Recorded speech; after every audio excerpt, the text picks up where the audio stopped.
두 번째 살펴볼 종목은 유튜브에 100억 만들기님께서 남겨주신 종목이 있습니다. 자, 이 종목 두산중공업으로 한번 가볼게요. 자, 두산중공업의 매수 가격 21,900원에 매수를 하셨고요. 15%입니다. 조금 오르나 싶었는데 오늘 좀 많이 빠졌네요. 확실히 두산중공업이 최근에 원전 관련된 이슈 때문에 좀 급등하는 흐름이었는데 오늘 좀 충격이 있습니다. 6% 가까이 좀 빠졌죠.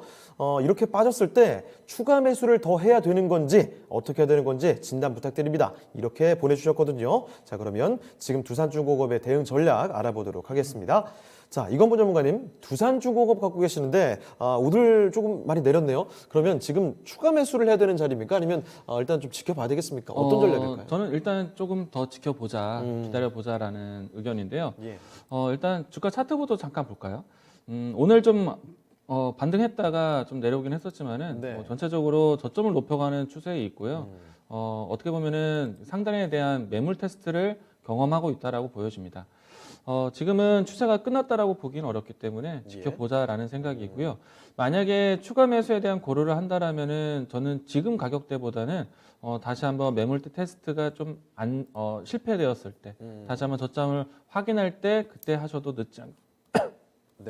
늦지 않겠다라는 생각은 합니다. 예. 일단은 최근에 뉴스를 보시게 되면요. 두산중공업이 새로운 에너지 산업에 대한 부분들 기대로 해서 올라왔는데 그렇죠. 한수원 쪽에서 원전 사업이라든지 그리고 해외 수주에 대한 모멘텀을 조금은 이야기를 내놓았죠. 예. 그래서 이 부분들이 단기간 어느 날짜에 발표될 것이다라고 보기는 어렵지만은 그 기대감이 계속 살아 있을 거라고 생각이 되고 있고요. 그리고 예상을 해본다라면은 적어도 연말이라든지 그리고 내년 상반기 이내에는 좀 해외 매출까지도 해외 수주까지도 기대해 볼 수 있는 좀 공급 계약이 좀 있지 않을까 생각이 되고 있고요. 그리고 또 한 가지 좀 예상을 해보면은 사실 지금 추가 매수하는 거는 조금 부담스러운 것은 단기적으로 이 주가가 이 지난해부터 해서 좀 큰 상승을 보여준 건 사실입니다. 그렇습니다. 왜냐면은 최저점이 2,200원이었고 그리고 주가가 멈춘 가격대가 4,000원대였고 최근에 32,000원대까지 올라왔는데 사실 차트적인 관점이기 때문에 뭐 좀 부담을 느낄 수도 있지만은 이 차트를 정말 길게 보면은 오랜 기간 좀 하향을 했었어요. 그러네요. 그러면은 어떻게 보면은 대세 하락에 대한 추세를 바꿀 수 있는 중요한 길목이기 때문에 근데 이제 저는 이제 이 추세를 이어가기 위해서는 장기적으로 관점을 보기 위해서는 내년의 일정이 중요하지 않을까 예상을 해봅니다.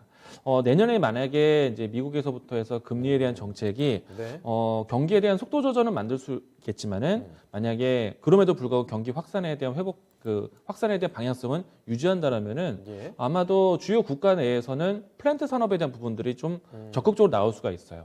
우리가 이제 조선주도 사실은 지금 당장은 좀 어려운 시선으로 보고 있지만은 앞으로 LNG 선에 대한 수주 앞으로 이제 시장 경기가 좀 나아진다라면은 발주 물량 기다려 하고 있거든요. 그럼 동시에 같이 플랜트 산업에 대한 부분들도 기대해 본다라면은 최근 2, 3년 동안의 흐른 트렌드를 본다라면은 친환경 에너지 산업에 대한 전환 좀 준비하고 있습니다. 그렇기 때문에 어떻게 보면은 원전과는 다르게 친환경 에너지에 대한 산업할 수 있는 플랜트 기업들 같은 경우에는 상당히 큰 새로운 시대를 맞이하지 않을까.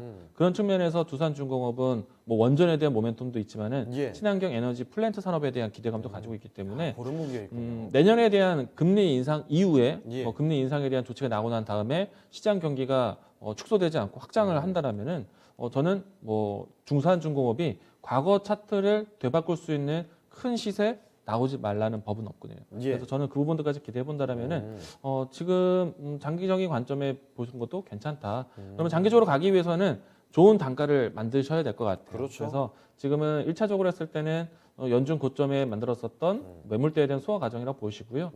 주가는 현재 위치에서 좀 그대로 들고 가시되 만약에 움직임이 나온다라면은 신고가 위치에서는 조금씩 고민을 해보셔야 될 것 같습니다. 뭐 차익성 물량을 좀 챙기면서 대응하셔도 괜찮겠다라는 생각이고요. 1차적인 목표는 32,000원 그리고 장기적인 모멘텀은 내년의 금리에 대한 변동 보시면서 대응하자라고 얘기 드리겠습니다. 네, 알겠습니다.